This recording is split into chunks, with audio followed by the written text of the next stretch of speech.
Hey guys, Ash here, Rich Legends. Welcome to the video. Send us some love, some positive vibes your way, especially if you're going through something and you need them out there today. Today's going to be a great video because this is an endgame build, a way to build a variety of champions, not just ally attackers, but especially ally attackers that I recently changed in my Lady Mikage 2, and boy, it made a world of difference. I'm talking I sacrificed 75 speed to switch to this build, and my damage went up. My overall team in Chimera and Hydra clan boss, my damage went up 20%. What? You think you're better than me? Because you've got both your nuts? No. Sacrificing that much speed and a 9-piece protection was the old build that I had on my Mikage, and man, oh man, oh man, it made the world of difference. Again, it's a tough build to pull off, but all of you should know about it if you don't already. It's not brand new, it's been around for a little bit, but making the switch was just everything to me, and I wanted to have a video here on the channel talking about it. So before we get to the build, let's quickly go over like the best ally attackers. Actually, you know what, screw it. Let's talk about the build first, and let's talk about the best ally attackers that I recommend you switch to this build if you can pull it off. So, as I mentioned, Lady Mikage is my fave. If you look at Lady Mikage, she has an amazing ally attack, the strongest in the game, increase attack, increase crit damage for 2 turns, and then all allies will use their default skills to join her up in a team-up ability to attack. You guys know how strong ally attack is. I always say this, but I'm going to say it again, damn it. Every time they add a new OP A1 ability, which they've been adding a lot over the last couple years in the game, ally attack gets even stronger, right? Everything is simple from CCing or Blender with a stun set and AoEs on the A1 to just a lot of damage coming off of strong, hard-hitting A1s from other champions out there in the game, whether it's a Phoenix or Toshiro, from Epic all the way to Mythical. Ally attacks are where it's at in this game. Probably one of my favorite offensive moves, maneuvers, strategies, tactics, whatever you want to call it. Ally attack. It's everything. What's the only downside to ally attack? With a few exceptions, at least all the most powerful ally attacks are all on a 4-turn cooldown in this game, right? So we'd love to get them to a 3-turn cooldown. What is the most effective way to pull that off inside the game right now? Well, let's take a look at it, right? It's gonna be the 4-piece Merciless and the Reflex set. 4-piece Merciless gives you a 30% chance to decrease a random skills cooldown by 1 turn when dealing damage. And then the Reflex is a 40% chance to reduce a random skill cooldown by 1 turn. So this is absolutely absurd. We get 2 shots at reducing that skill cooldown. Ostensibly, it really does reduce, more often than not, the ally attack down to a 3-turn cooldown. It's insane. And you guys know in Hydra battles or in Chimera battles or in a variety of other places in the game, Fire Knight, wherever, Eternal Dragon, ally attack is so good everywhere, right? But using the ally attack, you're just getting like that magical damage, especially in clan bosses, right? That damage just scales up insanely sometimes, depending on how hard the A1s are of the allies on your team. So man, pulling this off is money. Now you don't have to just use it on ally attackers, right? Mad Hatter, one of the best ways to build Mad Hatter is with a Merciless 4-piece and a Reflex. So what type of champions are the best to put in this build, right? Obviously Mikage, she has it all, right? She's an attack-based champion. We are getting attack stats. Attack-based ally attackers are the best because you get the attack and the crit damage as well, but it's not mandatory, right? I even wouldn't mind running like a Lana Thero, for example, one of the most underrated ally attackers in the whole game, and he's not a Sacred Order, he's a high elf. But Lana Thero, I mean, this dude has a great ally attack. He's placing an increased damage, then all allies will team up to attack a single enemy. The only problem is he's an HP-based champion. You can still use him in that build, right? What other types of champions do you guys use, if any, in the 4-piece Merciless and the 4-piece Reflex set, right? Reflex got a buff a couple years ago. It's still a very nasty set with the 40%, but man, the additional 30% from the Merciless, man, you gotta hope and pray to eventually get your hands on those accessories. They use money where you come from. So ideally, we want champions that team up with all allies, that join in on the ally attack, because then we can immediately get the decrease of the cooldown vis-a-vis the Merciless set. You have to do damage to get that 30% to potentially proc on the Merciless. but we can still run dudes like Ferric the Fat, who does not join in on the ally attack. We can still run him in this build because we still have a chance on the A1 and the A2 to proc the Merciless, ergo reducing the cooldown of the ally attack as well. But we don't get it off of the actual ability off of the Merciless. So take that into consideration. We still have the Reflex set as well working for us. So who are my favorites? Well, we talked about Lanatharil. We talked about Mikage. Let's talk about one of the best ally attackers in the game. If you have this dude, congratulations. Grand Oak Podrick, man, this guy is insane. And he's teaming up with every single ally on the entire team. You can look at a champion in old school, but a very, very good champion in Longbeard. This guy's joining in on the attack. 4 allies increase the damage inflicted by all allies by 20% as well, mitigating the ally attack penalty. And then he's attacking on his A1 and his A2 as well. Of course, my little profile banner pick, Cardio. Cardio joins in as well. Again, this is a champion that's not known as a damage dealer, so a Merciless set feels a little bit unorthodox, but he has an all-ally attack, and he's joining in the attack. 4-turn cooldown. Let's get that down to a 3-turn cooldown. I want to let you know how excited I am about working with you and representing you. Who else, guys? I mean, there's a lot of ally attackers. I think I'd be here all day, but just a couple more quick shout-outs because I want to give you guys options because it's so hard to get the accessories for the Merciless, right? You might be limited to only a couple of factions. You might not have any factions on your account. Teams up with 3 allies to attack a single enemy. Catacomb Counselor does damage. Triple hitter on his A2, single hitter on his A1 with the increased attack buff. And then we can even use it on champions that don't have all allies joining up, right? I'm talking like Atlanticus the Chosen. She has an extra turn ability on the A3. We can even shut that off if we wanted to, but the increased attack is very nice to have. She has a join in with 3 allies. She also has a turn meter fill on this ability, increase the duration of all buffs by 1 turn. And then we have, of course, the witch herself, Creela Witch Arm, one of the old schools, but she has it on a 3-turn cooldown. Teams up with 3 random allies on a 3-turn cooldown, even better. Let's get that down to a 2-turn cooldown vis-a-vis the Merciless and the Reflex combo sets.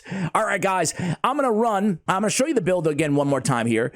So the gear here is pretty good, but it's not ideal, right? I have no damage on my Mikage. I'm making some sacrifices. The speed is still very, very nice at 294, but I used to have my Mikage at 370 almost, right? So I used to run her super, super fast in 9-piece protection for the protected buffs on the A3 ability. There's a lot of champions in this game that support champions or ally attack type champions that you don't need to build them with lethal or savage or the nuking builds, especially outside of the arena. You're kind of given like a blank canvas in terms of what can we do to optimize to min-max this build. And this is one of those combos that instead of running, your typical speed gear or whatever you're running, protection or whatever sets you have on these champions, you might consider, especially if they have an amazing ability, right? You might consider switching them over to this combo, even if they're not an ally attacker. So back to the drawing board here. The gear isn't ideal. We have an attack banner. That's all I have. I only have 2 Merciless items for Shadowkin. So I have an attack banner and I have a defense ring. We're just gonna use it. I have 1 feral item accessory, so we're just gonna use it. It's crit damage, sure, even though we have no crit rate. We'll rock it. It's set over stat in this situation because it's hard to pull off. Defense percentage on the gauntlets. I have defense percentage on the chest. I have speed on the boots. And again, just kind of looking for what I can find. Mainly, the more speed, the better, right? So that's how I have her built. Guys, I want to go in and I want to show you a little bit of Chimera. I want to use my main team, so all apologies but this works, obviously. What am I doing? What am I doing? My mind is scattered today, to say the least. Yes, thank you for that brand new information. Scattered every day, but especially today. I want to go in. My team needs some help. We need a big pick-me-up here on Chimera Clash. We are in 4th place, but I have not used either of my attacks. I think I can get 10 billion extra points, I think. But I want to do one run with you guys. I'm going to do my Ultra Nightmare, because we need to kill this Chimera here. And I'm going to use my main team, okay? So I apologize, but this works with any team. It doesn't matter. It's not a team-specific build, but I want to show you guys the difference. So I have 1 Lady Mikage built the way that you just saw her, and I have another Lady Mikage, because I'm a pay-to-win fool, over here, +1 empowered. She's better in every way, but she's in the 9-piece protection, and we have her speed at 377. I'm gonna run just 5 turns just against the the original, the ultimate form, excuse me, the original. You know what I do when I feel completely unoriginal? Blah, blah, blah, blah, blah, blah. I make a noise or I do something that no one has ever done before, and then I can feel unique again. The ultimate form of Chimera, and then I'm gonna switch builds, sacrifice all that speed, and we're gonna test the damage differential, and then I'm gonna take the final team all the way. I'm going to take it all the way, and we're going to see what kind of damage we can put out all together with this build on my ally attacker. This team is all about turn meter increase, by the way. A few of you have asked questions around why I love the team and why it's so good. It really revolves around 2 champions, mainly. It's the turn meter increase of Senna, mainly from her passive. Whenever a continuous heal is activated, fills the turn meter of all allies by 5%. So tons of turn meter fill with the turn meter fill of Androck. Critical hits inflicted by allies fills the turn meter of all allies by 5%, occurs once per skill. So there it is, the turn meter fill off of the passives. The 2 passives is what makes this team go. In addition to the buff extension, we have Krisk on there with a decreased speed as well. Obviously, the decreased speed will proc off the A1 of Lady Mikage. It's a beautiful thing. So I'm not going to make you watch the entire run. How about this? I'm going to run 5 turns here, and then we'll compare. All right, guys, so we just switched forms. 18.4 million. This is with the fast Mikage, okay? So let me go ahead and regroup. That's 18.4 million. And just for continuity's sake, by the way, guys, I'll make sure that I land the decreased speed on Krisk on the very first ally attack. That way, everything is exactly the same in terms of how we're gonna run this team, other than the gear change on our Mikages, okay? So again, we'll just keep redoing it until we get that decreased speed to land, but everything else we're going to go ahead and do the same here. So we're going to come in second form, going to go in ally attack, boom boom boom. Okay, we didn't land the decreased speed, so I'm going to go ahead and redo it until we do, and then we'll compare the numbers. All right, guys, we landed on the second try, so that is good. Let's go ahead and land the leech from Toshiro, and we'll get cooking here. So, Krisk, we're not going to use his A3. We're going to go in with the A2. I probably won't keep you guys here the entire first, 5 turns, but just to get a quick look at the team and how it works, you guys are, we'll explain it briefly. So, we go in there. Well, I want you guys to keep an eye, obviously, on Mikage as well, in terms of her... in terms of the cooldowns, right? Sorry, I can't play and talk at the same time. So already 1 turn on the ally attack. I actually did not notice if the turn got reduced there. There's obviously a lot of RNG involved in this strategy. You're not going to always get those resets on the A3, but oftentimes you will in the double build. But I think you guys are going to be really impressed by the differential here on the numbers. So we're going to go in there with ally attack with Mikage. You can see all those turn meter fills going off constantly, right, on the team as soon as we turn Androck back to his base form. So check this out. Now every attack, let's get that buff off first. Every attack, we're going to get the turn meter boost from the critical hit and the turn meter boost on every from the continuous heal as well. We're going to go in again, start extending these buffs with Krisk A2, add the ally protection as well. And now let's start paying attention to the cooldowns on Mikage. So I didn't have you here in the first run, but the damage is already better, right? Already better. What were we, 18 million or so? Okay, so we already have the ally attack back.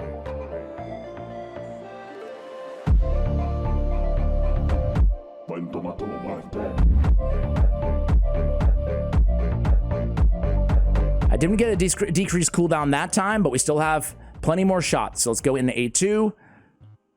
Let's go in A2 here. And then let's go here. And then, did we get it that time? We do, somewhere in there, decreased cooldown.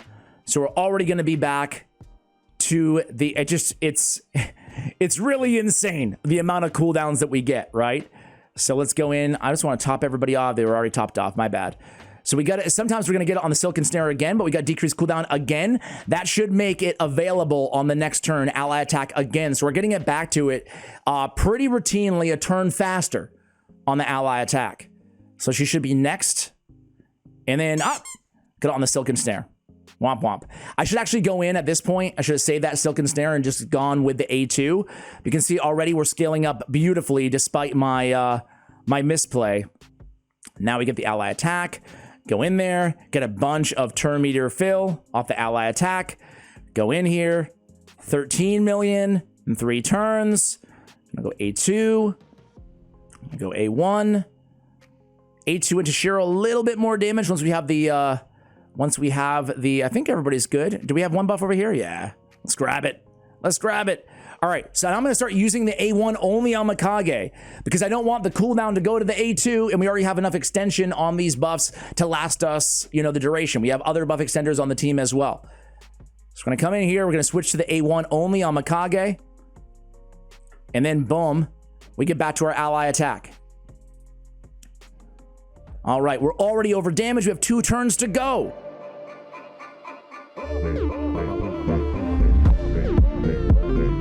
It's insane. It doesn't even feel like we've gotten that many extra procs here, to be honest with you guys. All right, let's keep it going.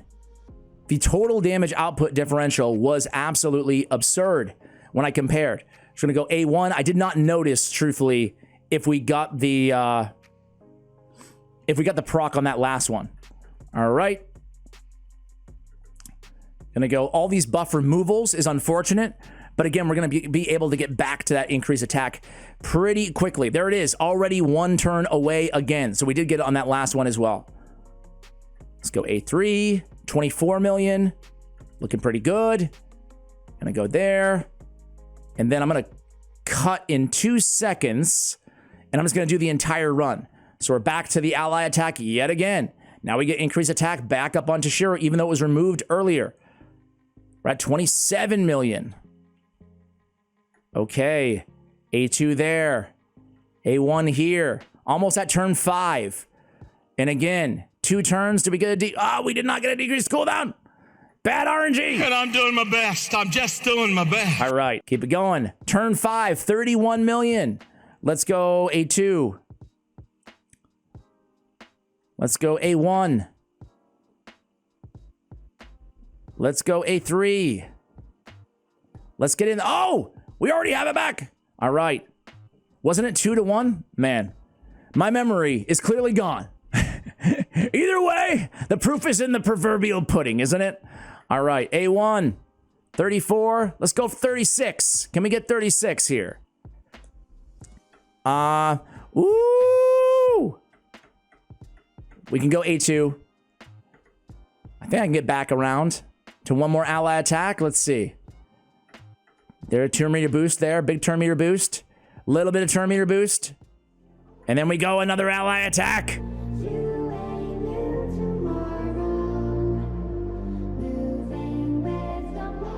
That'll get us in here 36. Can we get 37? Oh yeah, can we get 38? 39! We got a 39! Here we go. We keep going. We keep going. All right, so obviously, any champion can benefit from a strategy like this, right? A lot of champions. All right, guys, 237 minutes later. Want updates on what was going on? Nah, I took my son to the dentist. It didn't take that long, but poor guy has a few cavities and feels like he let everybody down. Poor little guy. I feel like so bad about it, but he was like traumatized dentist. You know, who loves the dentist out there? Do you? Do you love the dentist? I don't like the dentist either. Anyway, no one cares about the dentist. You care about the team. So where were we here? Well, I messed up at the very end, and God knows I am not going to redo this damn run. I'm just going to lock it in. But 322 million damage. Really, really good here in the most, the hardest difficulty. Let's end things. We lost Senna, and why did we wipe here? Just so you guys can avoid my mistakes. Why did we wipe? Because the stupid Viper form stole all my buffs, and I did not switch over fast enough to remove the buffs, then he one-shot my reviver. So that could have been avoided had I just been paying a little bit more attention. But let's go ahead and see if we can get maybe another 1 million damage or so. Probably gonna lose to Shiro right now, and that's gonna be, yep, it's gonna be game over. So hey, we'll take the damage. That's really, really solid. Let's just kind of get to the end here. But honestly, guys, listen, I know it's not an easy build to pull off. And I know it's not like brand spanking new either, but I had to make a video on this because it made a big impact on my account and my damage. It might not be Mikage, it might be another ally attacker, it might not even be another ally attacker. This might be a support champion. But you guys should know this build, like I said at the beginning of the video, so I just had to share it. So yeah, I mean, 323 million, we will lock that in. Let's see what we get here. Let's see what we get from the old Okay. Hey, we got a few mythicals, 3. So now in about a year and a half, I can open up a full 100 mythical relic, or I can forge a full mythical relic, maybe. Guys, we're gonna end the video there. Let's just see what I did for my clan here. Let me see that. All right. We killed Ultra Nightmare, that's good. And then we let's open this too. A strength sap, I forgot which one that is. We skyrocketed to 41 bill. 41 bill. I can do a hell of a lot better on Nightmare as well. So, guys, hopefully you enjoyed the video. I'll stop rambling. Sorry, I'm in a mood all of a sudden. I'll stop rambling, but sending some love your way. Thanks for watching all the way till the end. And as always, take care, guys.